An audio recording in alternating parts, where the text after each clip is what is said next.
Yeah, something like that. Y'all go get Hood Billionaire. Now, Make sure now, y'all pre-order that. when does the album drop, man? November 24th. We're a few days out. Is that Black Friday?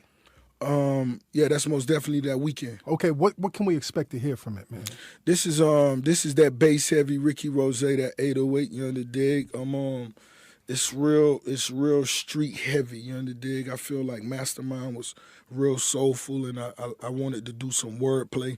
This is more bass heavy, more anthem built. More catchy rhyme. Chant, chorus, rhyme type feel. Yeah. So in a sense, is this you paying homage to Miami and bass and the 808 sound systems from back in the day? In a way, you could say that because the second record, Coke Like the 80s, is most definitely a Miami record. I was only thinking about Miami on when you look at the track list and Coke Like the 80s. Yeah. Okay. Now tell us about your upbringing, like the parents, like your household growing up. Man. Right. Man, I got the most beautiful mother. She a OG. She a boss. She been self-made. My father passed away. He passed away from cancer a few years back, and I was a little younger, and they both was just G's, and I do what I do. What'd your pops do, man? He actually he was real intelligent. He was highly intelligent. He was a professor at one time. Okay. And for some reason, he just stopped doing it. Right. And he was just kind of chilling for a little while. Do you regret the fact that, as you got older, you really couldn't talk to him about that journey? Because for somebody to be accomplished, like being a professor, and being highly intelligent and taking that path, right. They had to have known something or seen something or experienced something.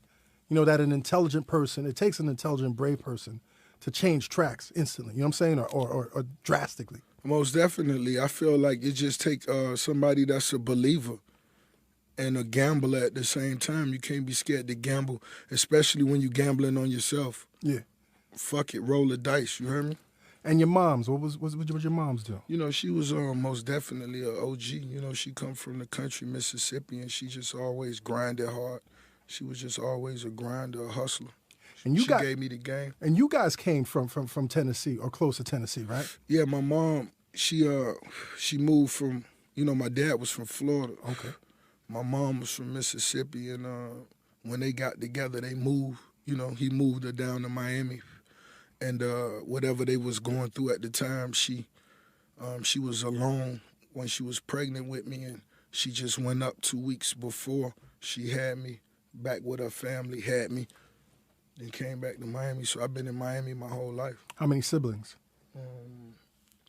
I got one. Okay. You the oldest or the youngest? Youngest. Okay. Baby boy. Believe that. Baby boy's always blessed, man. Boss. Yeah. So, what was your first rap experience, man, that you could remember? I remember my first great rap experience was when I heard 2 Live Crew, "Hey, we want some pussy." Yeah. How old were you, man? I was in elementary school. Okay. I just remember being in elementary school, and whoever was playing it, and it hit the school like a damn tornado. I was like, "Hey, we want some pussy." And of course, it was written in a way when you could have heard it for the first time right then and joined in right then. So that shit was just, yeah, that did it. And you have a great story, man, about your Big Daddy Kane really, really inspiring you to rap, man. Yeah, Big Daddy. Me just, every time I put out an album, I always reflect back to, the things that made me want to do it and go so hard. And a lot of people, I absorbed, me coming from Miami, what was popping was bass music, Right. Chicks dropping it low, you know what I'm saying? Pop that ass, pop that ass. I loved it. I watched all the videos. I supported it. But at the same time, I felt like I'd be standing in a crowd and a party, and I'm thinking about trying to get my first $100,000. You know what I'm saying? So my music was different. I knew I didn't fit in with, this. This is my background, this is my vibe, but I wanted to tell more stories like the West Coast. I wanted to, dress like them dudes getting money on the East Coast. And those were the dudes that, I supported. This was all a part of the culture to me. I would buy your CD or your vinyl based on your cover, just knowing that's the vibe. I want to hear what he got to say. You know what I'm saying? And that go from me buying King T album, the E40 projects, you know, of course the Ice Cubes, of course but I'm talking about the dudes that were overlooked. So when I be in the record store and I see a dude, McGruff CD, and just because he had on wood frame Cartier shades on the cover, let me get that too. Yo, I'm glad you said King T, man, because that's one of my favorite underrated West Coast rappers, man. His cadence, his bounce. You know what I'm saying? He had that energy. Better believe it. You know what I'm saying? That vibe, that respect. You know what I'm saying? And that's why I try to mention those artists, and that's why you hear the Project Pat on Elvis Presley Boulevard, and you see me making those type of moves. Now, I shouldn't be, but I was actually really surprised at how much of an influence Kool G Rap was on you, man. Oh man, you know that was. That's Roads to the Riches. I was Truck Like Sex. You know what I'm saying? I was a youngster looking at them. I'm like, damn. You know, this it right here. This it right here. The Juice Crew, that whole era. That whole era. Them videos, the vibes, you know what I'm saying? Just the whole movement. You know what I'm saying? He just stood out. He always represented. I love this lisp. And, you know, soon as I got in power, soon as I got a little paper, I flew him down to the crib. Now, how was that, man? Was that your first time meeting him when you flew him down? Yeah. I just reached out to him on some G shit. Hey, boy, I got a money bag. Come down here and fuck with me. You know what I'm saying? And just come in the studio, you and your man, y'all just come fuck with me. This how I do it. He just sat there watching me record, and we recorded 4 or 5 records. I believe we released 2 or 3. We still got another 2 or 3 on ice. Now, as you progress through your career, like most rappers, most artists, most people that do what they eventually do as a career, they started off as a hobby. Was it a hobby for you, or was you just destined to do this, or was it just like a side thing? You know, when I first began to do it, it was really one of my homies. It was really one of my homies that was pushing me to do it. It's because he had an older brother that was DJing and fucking with vinyls and shit, so he was pushing me to do it. And what's crazy is the last song on my album is called Brimstone. It's a collaboration with me and Big Crit. Oh, word. And he was a soulful, he had my homie who I'm talking about, he had such a soulful vibe. I asked him to come and ad-lib the Big Crit record. And right now he's incarcerated. They offered him 60 years. He faces 60 to life right now. So when you listen to the record Brimstone, you're going to hear Big Crit, and you'll hear another voice that's under that. Shout out to my partner, Bishop. You know, in doing my research about you, the one thing that kept popping up was that you do an impeccable job of staying in touch and reaching back to the people that influenced you or put you on or helped you out when you needed a hand. You know, to me, that's what it's about. Getting paper. When you getting paper and getting in power, especially in this position in the game we playing, you know, when you see Rose, I ain't just feeding Rose. You dig? We got the squad. We got the team, man. You know what I'm saying? We going hard. And when you see what this for, when you see how many kids this is and how many kids they feed, you got to respect this. You know, in the dig? And when you see this video, we dropping the video early tomorrow. World Star. It's called Trap Love. It's myself, Yo Gotti. And man, this is a powerful video. This is a very powerful video, and this is one of the records I'm talking about. You know, most cats that I know, because I've been in the industry and I've experienced a lot of shit, but a lot of cats, man, come in the game and forget their past. Like, there's not a lot of loyalty in the game, or at least from my experience or from my observation, man. Where do you get that strong sense of loyalty from? That's how I was raised. That's how I was taught, you know, the dig. And, you know, shout out to Kenneth Boobie Williams. When you hear the introduction to my album, that's my partner.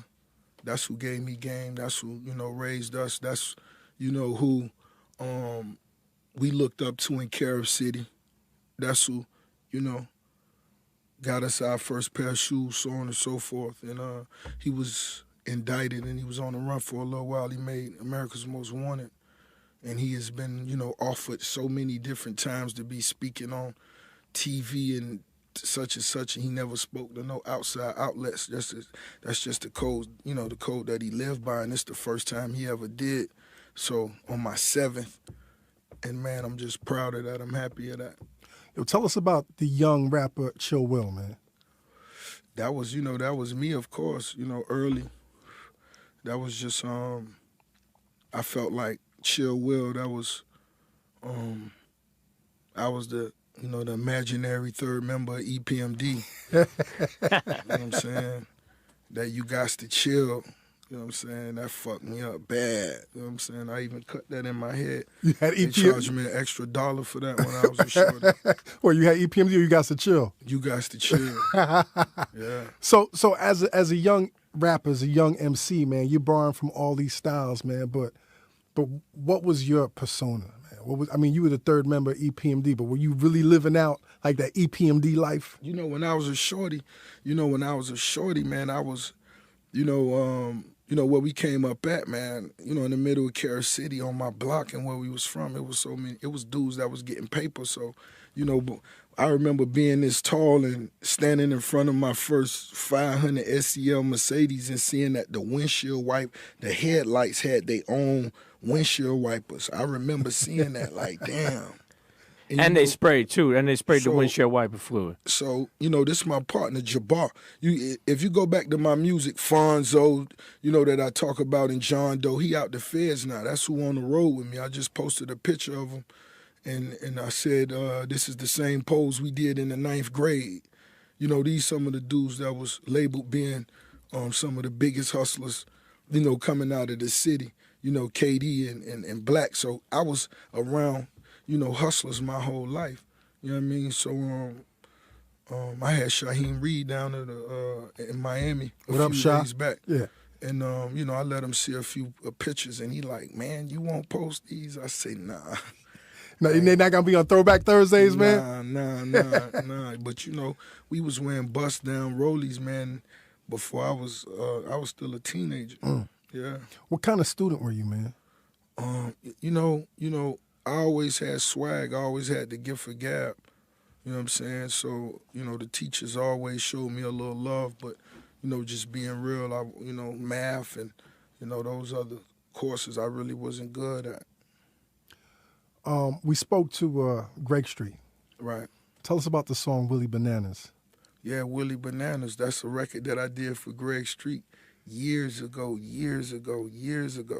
That's when you know, when I left Miami, you know, it was crazy down in Miami. I left Miami, and I linked up with my partner, Tony Draper, and he took me to the studio over at Greg Street crib, and then I just ended up recording in there day after day. Suave House, right? Yeah, Suave House. Now, Greg thinks that the Willie Bananas song is the very first song that you ever got paid for. Is that true or not? That might be the first song I got 5,000 for. What? Yeah, real talk. Now, coming up, man, you also developed a reputation for being a great songwriter. Right. You know, and you were writing songs for cats, man. Is that something that you enjoy doing and still enjoy doing? Man, you know, a lot of times, really, I'm gonna tell you, you know, the funniest thing to me is, you know, is a lot of times when you pen a song and the critical acclaim for it is there, and you know, you may release a song and, you know, those same writers might not see that vision. Right. It's like, you know, it's just, it makes you smile, but, you know, that's the art, you know, the dig, and most definitely I've been writing songs for, you know, other artists for a long time. You know, listening to your music and listening to you rap and sometimes the complex things that you get into, you know, I recognize, you know, your talents as a songwriter. But, you know, people that look at the surface, there's a lot of people that don't consider you like a great songwriter. Does that get frustrating, man? Not at all. This ain't for everybody. Right. My timeline ain't for everybody. You know Okay. you know what I'm saying? And that's what it is. Like, you know, everybody ain't on my wavelength, and I ain't on everybody's as well. Yeah. I ain't gonna come to everybody's show. And that's a good answer, man. It's a lot of shows. That's a good answer. It's a lot of shows, and I can't go. It's certain ones you just. It's all good. You can't pay attention to everybody out, you know? I mean, people ain't on my wavelength, well. You know what I'm saying? They ain't on the dick. Yeah. I was looking at your interview with the homie Elliot Wilson, man, and you said that you might eventually do a song called Ghost Rider, man. Have you done that yet, man? Is that on Hood Billionaire? It's not. But I actually thought about that. But just keeping it real, I would never. You know what I'm saying? Ruin, some great relationships I got. Right. I never do that. So was the intent when you were talking about it, like talking about? It's like, yo, I know if it would fuck the world. It'll fuck the game up. If it was exposed the songs that you wrote. Oh man, yo, of course. It's Rose. I done said some of the catchiest shit. Yeah. I done said some of the catchiest shit in the last since I came in the game. I changed certain patterns, and it's certain, but it's all good, Yo, we ain't tripping. What was it that actually made you leave Miami to go to Atlanta? I haven't left Miami. No, but when you went to when you went from yeah. Nah, it was indictments and things going on. It was it was a lot of different things that I had never seen that was going on, and like almost to the point I was like the last one left, kind of like when you look around. You were on the run from the Jakes. No, I wasn't on the run. They ain't want me. It was just. Oh, okay. It was just real ugly. Yeah. So when you got to Atlanta, man, like, so you're influenced on the shit that you're listening to on television and on the radio, as well as the JT Moneys and the 2 Live Crews and the whole nine. How does your ear change when you get to Atlanta? Musically, just, the beats, the tempos, the way they approach records, because I'm surrounded, I'm in the studio, I look up, I'm in the studio with a young Jazzy Faye. Just produce hoes in the club, showing love. I'm sitting around, I'm doing this. And you soaking that up? Yeah. I'm sitting next to a young Polo the Dawn. This is when he Jim Crow. This is when he Jim Crow. He didn't even know, I don't even think, he was just producing that. So it was that type of vibe. When I listen to the music that you do and the music that you basically oversee, I always wonder, man, do you also produce, man, or do you have a talent for production? I don't produce. I can't say I produce. Right. It's just my musical acronym, and that's a word I'm proud of creating. If it's a word, y'all let me know. If not, Acumen. Acumen, yeah, ACUMEN. Nah, fuck that. Yeah. You don't need to be a word. You're making your own words You're up. a boss, Ross. right? You're a boss, right? Fuck that. You're making your own words up, Ross. Fuck that. Yo, Ross, man, on the journey, there are times where you get these breaks. Right. And you think it's the biggest break. Right. And then you realize it wasn't, and it's disappointment. Was that the situation you went through your prior deals, like with the Suave houses and the slip and slides? Did you think you had made it? Man, just being in Miami making the music I was making, I remember having the vision and feeling like, I could be a huge success. And when the majors did come into the city, I remember, the A&Rs and Atlantic Records and they signed Pretty Ricky. And, I was just sitting there like, we got to go hard. We got to approach this, and that's just, I play chess, so you know what it is. Were there any points, man, where you was like, yo, man, we might not make it? Of course. Yeah. If you don't say that, you haven't really put in work. You can ask the Navy SEALs, they say that every day. You know what I'm saying? But if you've pushed yourself over a decade, it's like having a job over a decade and never got paid, but you get up and go to work, never took a sick day. Damn. At some point, you actually tell yourself, if I didn't love this, Today'll be my last day doing this. But what kept you going, B? Because, you know, the old adage is it takes 10 years to become an overnight success. Right. But there's only a few percentage of people that stay that course, man. What kept you on that course? Man, just the fact I loved it. Right. If it wasn't for that, I would have stopped. Right. Now, your people are telling you you're good. But did you really, really know you were good, man? I did. I'm one of them people that, and even if I'm not the best now, I will be. You know what I'm saying? Because whatever I got to do to become number one, I'm going to do it. But once again, man, because, like I said, very few people really have that knowledge of self or that awareness, man. Where do you get that from, man? Maybe that's what my dad did give me in between his, his in and outs.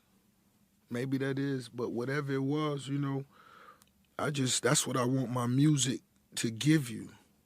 I want you to feel like you worth more than you think you are. You know, your job may tell you make $20,000 a year. I'm going to tell you worth $250,000.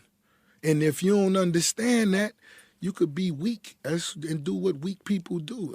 But you're a buster. Shut up. Go stand over there. You can't hit the blunt. Yeah. Now, did you have people saying, yo, Rick, man, won't people that didn't see your vision and were like, yo, Rick, come on, man, let's do something else? You going, because that's hard. That's hard when you already at that limit and you trying to go hard, but shit ain't working out. And then your people are like, yo, man, sir. It's so many. What I do think about though is all my homies when we started making music, that was much better than me. That quit. Better than you. Yeah. Yeah. They had started much earlier than me and was better than me and was writing better choruses and catchier ideas and they quit. But what made you stick to it more than these other guys? I believe it was just the fact that I love the game. Yeah. That's crazy, man. So, we had Memphis Bleek on the show. Right. And contrary to what most people believe, your first video was in his video, right? Yeah, one of my first videos. Yeah, I was in Memphis Bleek video. Was it the Right Here video? Yeah. Yeah, and what's amazing is you were virtually unknown. And, right. and Pitbull was also unknown. And y'all, like, how is that, man, coming up with unknown cats? Right. And y'all in the grind together. And then on the other side of the spectrum, you see each other and you're, yo, what's up? It's just a mutual respect, a mutual love. You understand? Me and Pitt, we don't speak as much. Right. But, we never did. But when we seen each other and we did speak, we always kept it genuine.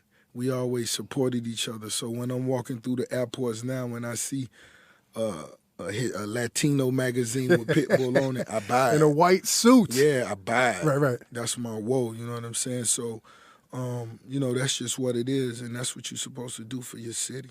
And I think it's also great, man, that in that circle or in that class of like the unknowns, you also came up with Kanye, man. Yeah, me and Ye, we met early in the game, I believe he wasn't even getting 5 G's for a beat at the time. I should have bought shit. Yeah, you had the opportunity, right? Yeah, I should have bought a few of them. But, you seen the genius in Kanye early, right? Yeah, right there. Yeah. Right there. But did you think Ye was also a little crazy?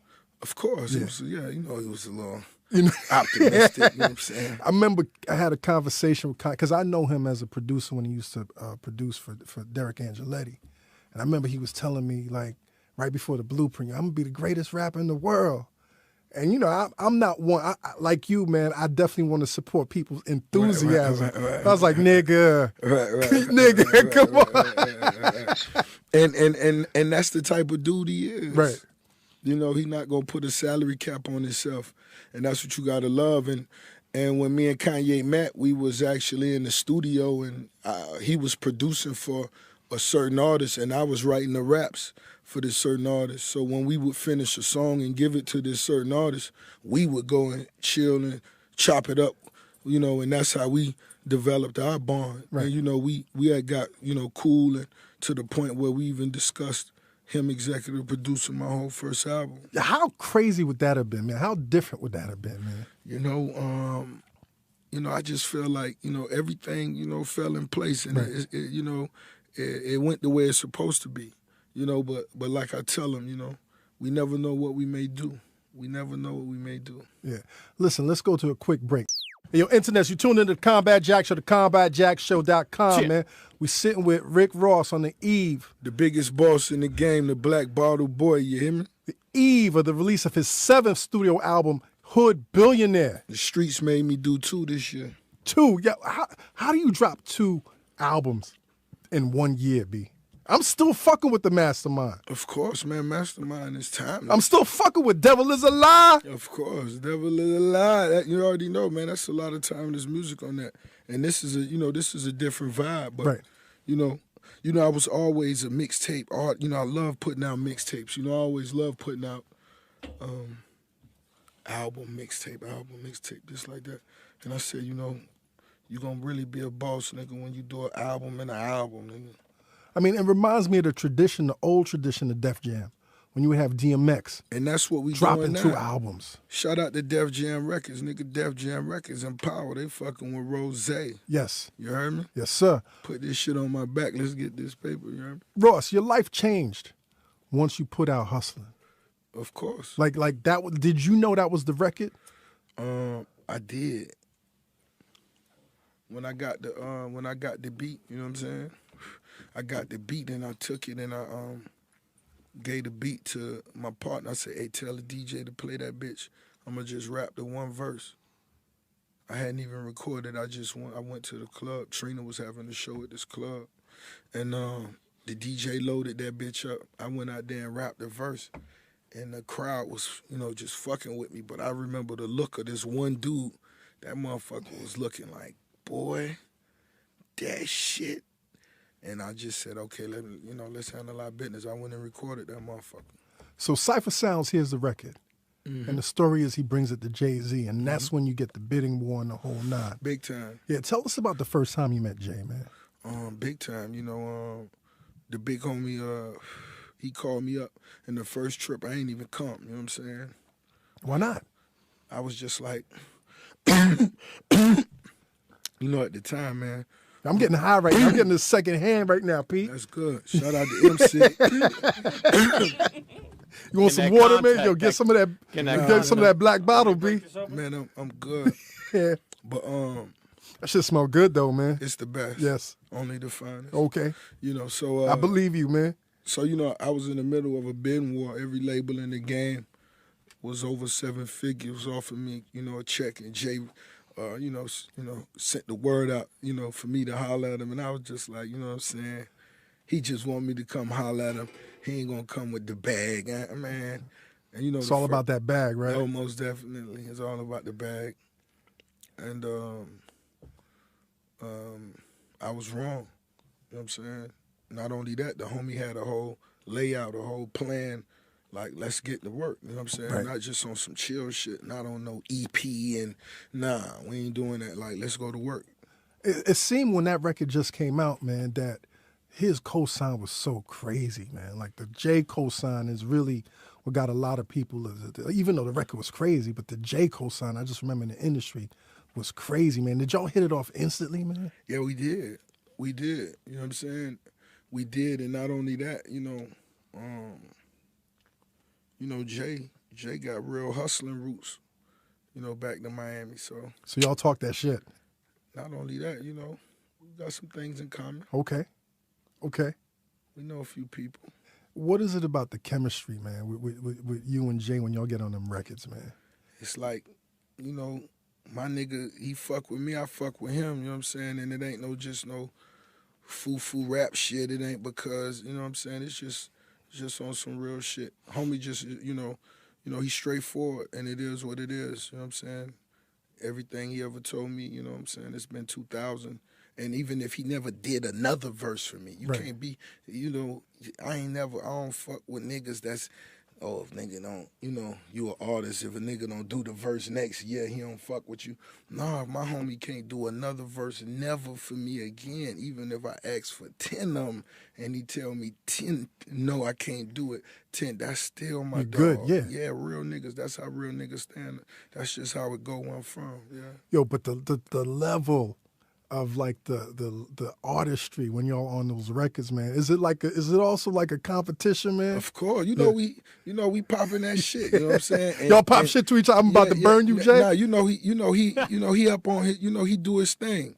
You know, Jay walk right in the studio, do a verse. All right, boy, much love. And you like, hold on, this shit moving too fast. Hold on, play this shit back one time. You know what I'm saying? So it's like, that's how he do it. You know, he came in just freestyle, Freemason verse, and it was like everybody the fucking engineer. Yo, what's your favorite collabo with him, man?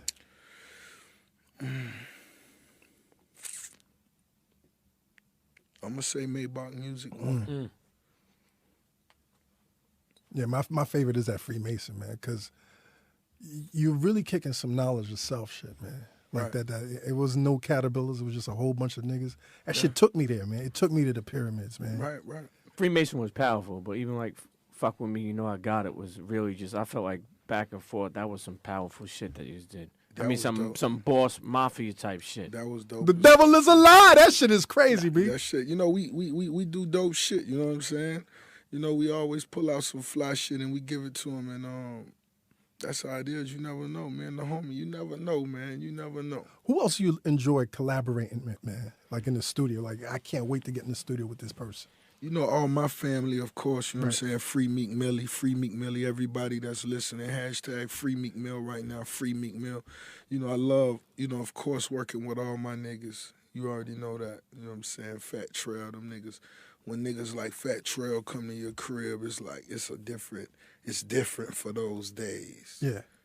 Fat Trail and them ain't, how it's rappers and then there's niggas like Fat Trail. These niggas who really, this shit is for real. Them niggas, you may come downstairs and it's 4 hoes and all type of It's artillery. It's an event. It's like, a nigga event. Hey, you know what I'm saying? Them niggas, Fat Trail come get the Ferrari nigga and go to King of Diamonds by itself, come back with 3 bitches. Like, it's different. So it's like, these the dudes I love, and, I love to get it in with them. I was watching your latest video with R. Kelly. Yeah. And I like the record. Congratulations on that. Appreciate it. And there's a lot of things going on in there, man. This is not safe for work. I'm saying the opulence and the real estate and the whole nine. Right. But my favorite frame in there is the frame with you and Jeezy. Like the frame, like the shit seems so genuine, B.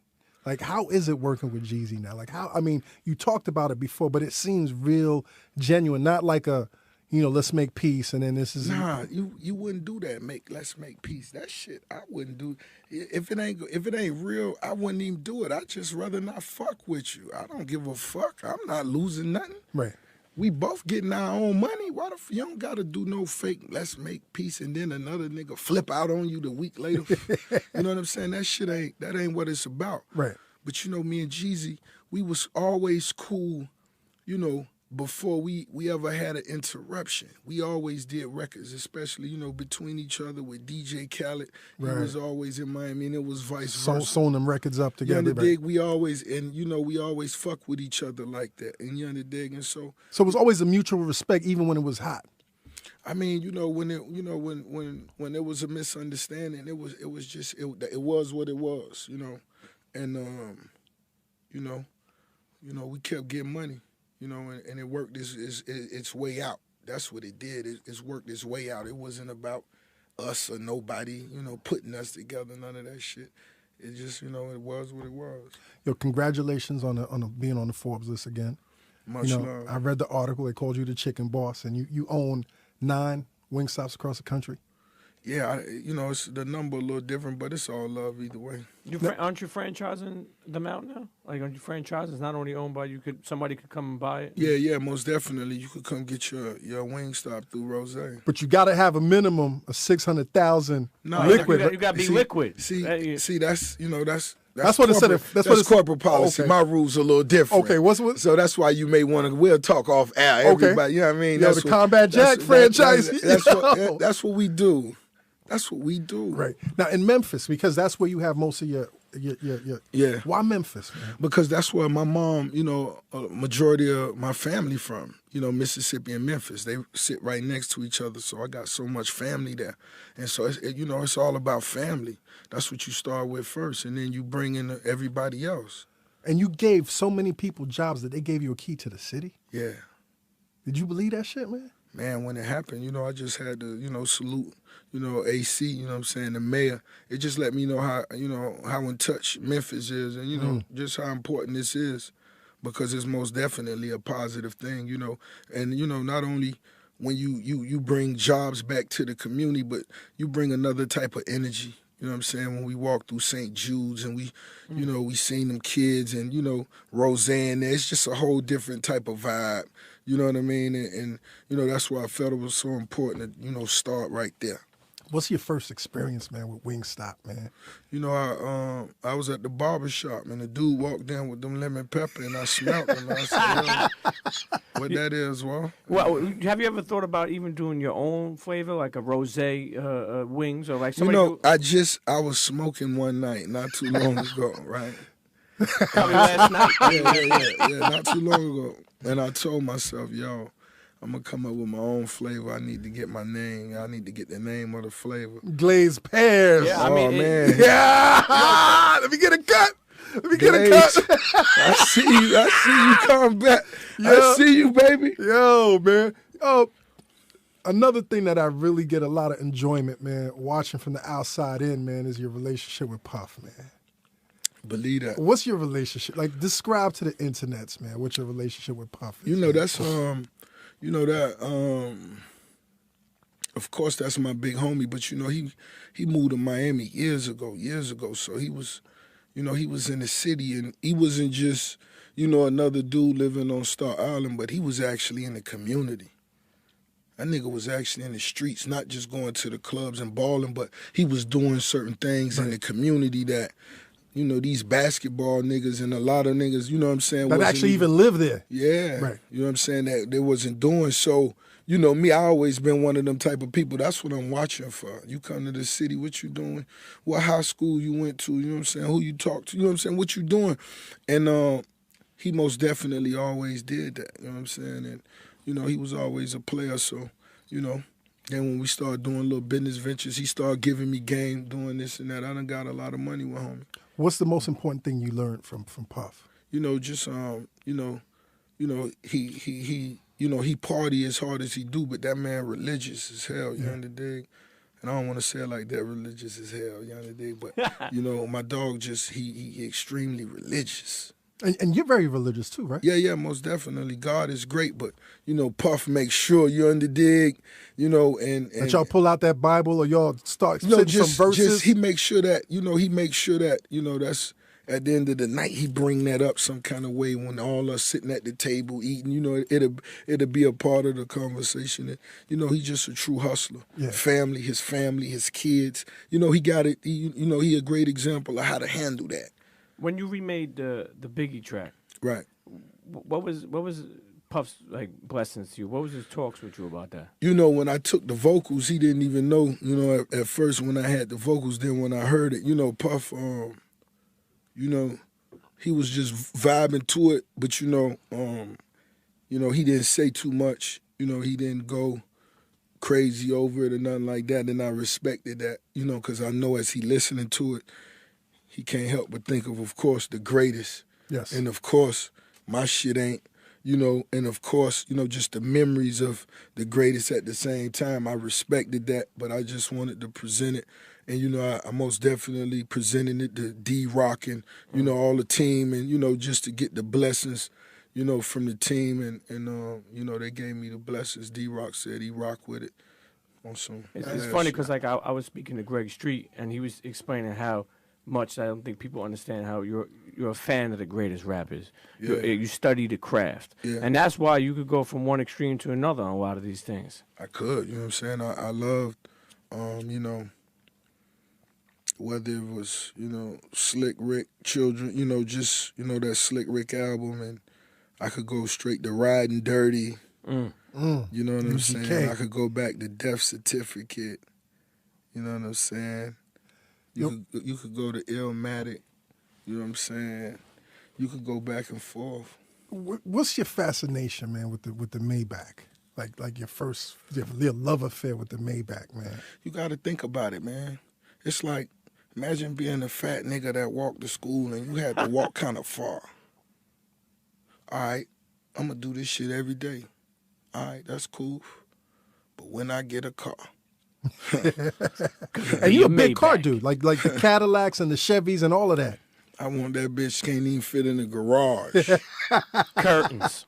Too big, you know what I'm saying? And really that's what it was. Yeah. You know what I'm saying? And what kind of air freshener is in the Maybach? Oh man, I don't even know this week. It changed weekly. Pear? Yeah, it changed weekly. That pear popping. Most definitely. That pear popping. How do you feel though about Mercedes, canceling that line, the Maybach line? Me, man, however it go, I look at the good in it.